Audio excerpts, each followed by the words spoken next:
Sir నిన్న ఒకటి మనం మాట్లాడుకోవడం జరిగింది.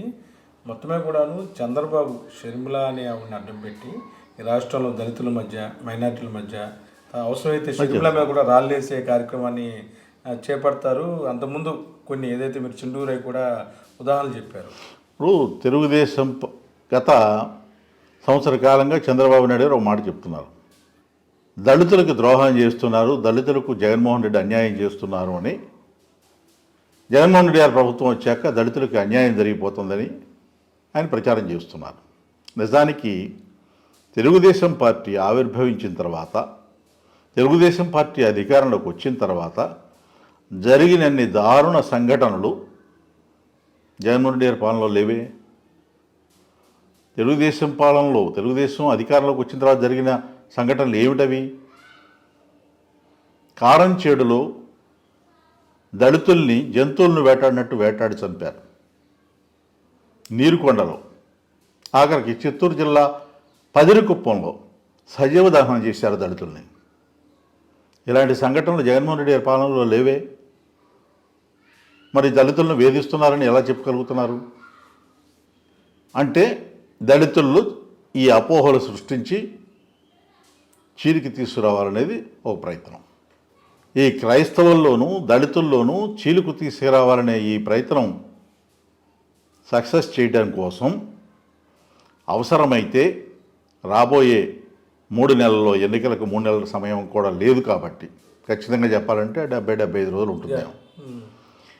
ఈ సమయంలో విద్వేషాలు రగిల్చి దళితుల మీద దాడులు జరిగి హింసాయుత ఘటనలకు దారితీసి శాంతి భద్రతల సమస్య సృష్టిస్తే జగన్ గారి ప్రభుత్వం మీద కొన్ని అపోహలు ప్రజలు నమ్మడానికి అవకాశం ఉంటుంది,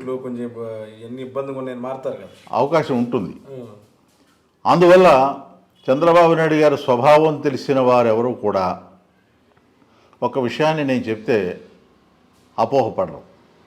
అదేమిటంటే ఆయనే దళితుల మీద దాడులు చేయించి, అది జగన్మోహన్ రెడ్డి గారి ప్రభుత్వం శాంతి భద్రతా సమస్య సృష్టించి జగన్మోహన్ రెడ్డి గారి ప్రభుత్వంలో ఇట్లా జరుగుతుందని ప్రచారం చేసినా ఆశ్చర్యం లేదు. కాబట్టి ఈ విషయంలో రాబోయే రోజుల్లో ఇలాంటి పరిణామాలు జరగడానికి అవకాశం ఉండొచ్చు అని నేను అనుమానిస్తున్నాను. కాబట్టి నా సలహా ఏంటంటే ఈ ప్రభుత్వం అత్యంత జాగ్రత్తగా ఉండాల్సిందే, లేకపోతే తీవ్రమైన ప్రమాదకరమైన పరిస్థితులు ఏర్పడతాయనేది నా అభిప్రాయం. అంటే కుట్రంతా చంద్రబాబు గారు చేసే అవకాశాలు చాలా ఉన్నాయి. ఆయన స్వభావం అది. షర్మిలను టార్గెట్ చేయటం, అది ప్రభుత్వం మీద వేయటం, ఆయన స్వభావం అది. మీకు దానికి ఉదాహరణ కూడా చెప్తాను. తునిలో రైలు తగలబడితే కాపుల ఉద్యమం సందర్భంగా మొత్తం కేసులు పెట్టిందే కాపుల మీద. కానీ మాటలు ఏం చెప్పారు?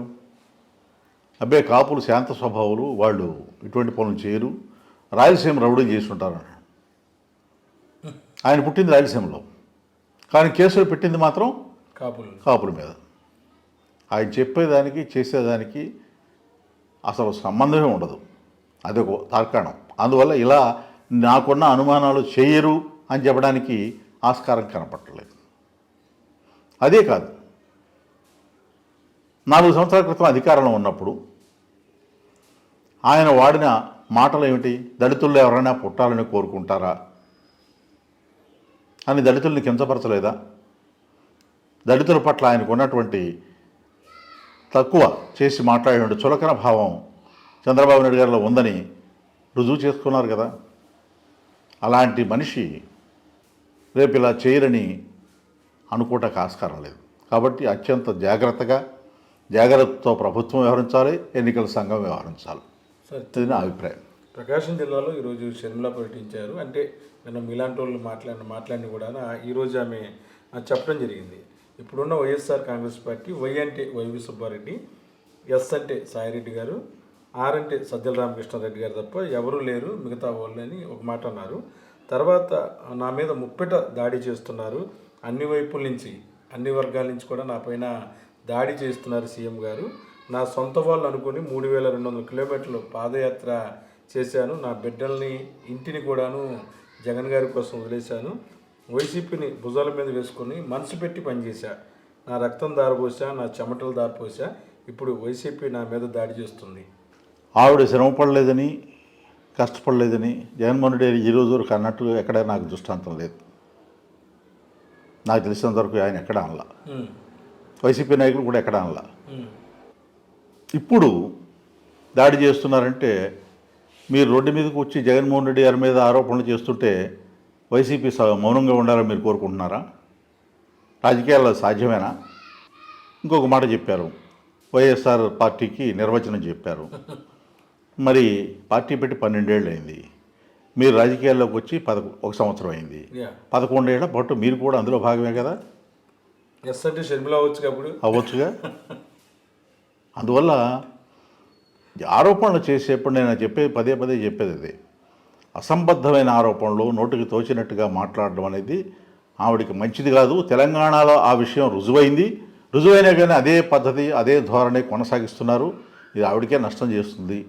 అది తెలుసుకుని మాటలు జారాలి, విధానపరమైనటువంటి మాటలు మాట్లాడితే బాగుంటుంది. ఈ రాష్ట్రంలో అసలు అభివృద్ధి లేదు, ఫీజు రియంబర్స్మెంట్ కూడా అమలు జరగటం లేదని చెప్పినటువంటి షర్మిల గారు అభివృద్ధి జరగలేదు, అభివృద్ధి లేకుండా నామరూపాలు లేకుండా నాశనం అవుతోంది ఆంధ్రప్రదేశ్ అని చెప్పడం అంటే ఇది తెలుగుదేశం మాటలు తప్ప మరొకటి కావు అనేది రుజువుతుంది. మొత్తమే కూడాను వైఎస్ షర్మిల మొత్తం కూడా టీడీపీ గూటిలో ఇరుక్కుపోయారు. ఒకవేళ ఈ 3 నెలల పాటు ఆమె ట్రాక్ సరిగ్గా లేకుండా ఇటు ఏమైనా ఒక్క అభ్యర్థిని కూడా గెలిపించకపోతే తిరిగి సోనియా గాంధీ గారు మళ్ళీ డస్ట్బిన్లో వేసే అవకాశం స్పష్టంగా కనిపిస్తుందంట.